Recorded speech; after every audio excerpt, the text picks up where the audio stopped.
researching this. In April of 1631, the city of Boston establishes the first system of law enforcement in 13 colonies called the Night Watch. Officers served part-time without pay. In 1712, the city of Boston hires the first full-time paid law enforcement officers for the 13 colonies. May 17th of 1792, New York Deputy Sheriff Isaac Smith becomes the first recorded law enforcement officer to be killed in line of duty. Deputy Smith is the first of more than 2,300 deputy sheriffs to die in the line of duty. In 1835, Texas creates what has later to become the Texas Rangers, the oldest statewide law enforcement agency in America.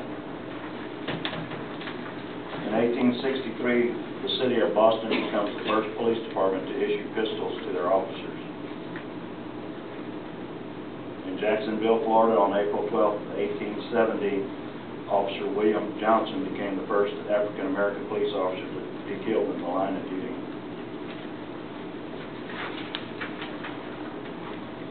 1902, fingerprinting was first used in the United States by law enforcement. In 1910, policewoman Alice Wells of the Los Angeles Police Department became the first female officer with arrest powers.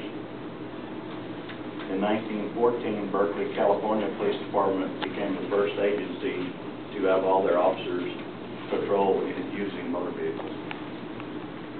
In 1916, Anna Hart, a jail matron for the Hamilton County, Ohio Sheriff's Office, became the first female law enforcement officer killed in the line of duty. 1930 was the single deadliest year in law enforcement history with 282 deaths. 1949 was the last year in United States history in which there were fewer than 100 officers killed in the line of duty, with 98 for the year of 1949 making that sacrifice. In 1974, police started wearing soft body armor to protect themselves against handgun assaults. In October of 19th of 1984, President Ronald Reagan signed Public Law 98-534, authorizing the Law Enforcement Officers Fund to establish a memorial in Washington, D.C. to honor law enforcement officers that have died in the line of duty. And in October 15th of 1991, the Law Enforcement Officers Memorial was dedicated in Washington, D.C. September 13th of 1994, Public Law 103-322, authorizing American flags to be flown at half-mast on May 15th. Peace Officers Memorial Day was enacted into law. September 11, 2001, the deadliest day in law enforcement history, occurred when 72 officers were killed while responding to the terrorist attack on America.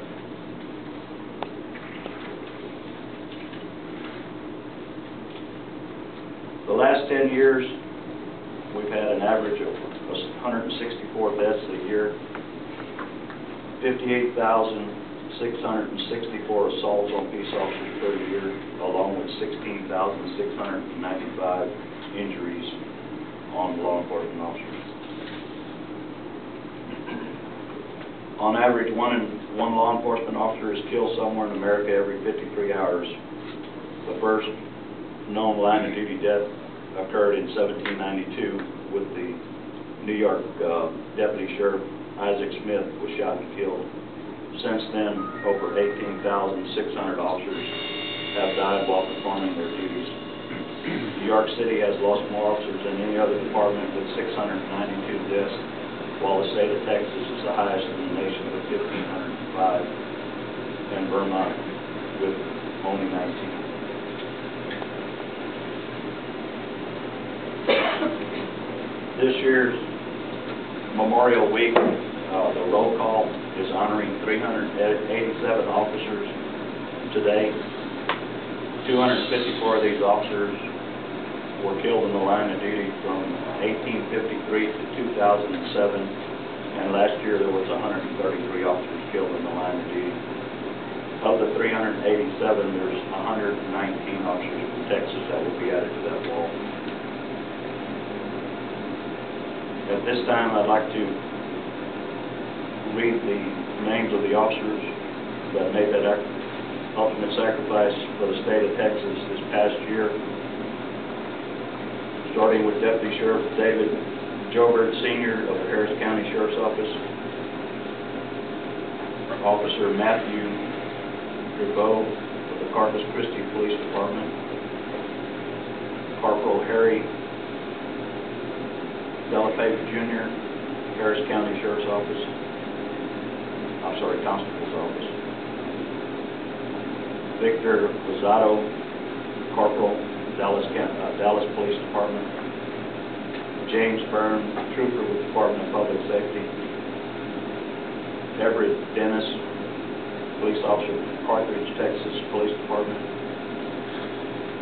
Barbara Shoemate, Department of Criminal Justice. Officer Gary Ryder, Houston PD. Deputy Sheriff Thomas Keene, Harris County Sheriff's Office. Game Warden George Wadley, Jr., Texas Parks and Wildlife Department. Sheriff Brent Lee of Trinity County Sheriff's Office. Officer Robert Davis, San Antonio PD. Timothy Abernathy, Houston PD. And Officer Mark Simmons, Jr., Amarillo PD. Please remember these people and their family in your thoughts and prayers. And also, let's remember our state representative, Edmund Kemple, in your thoughts and prayers, and hope that he has a speedy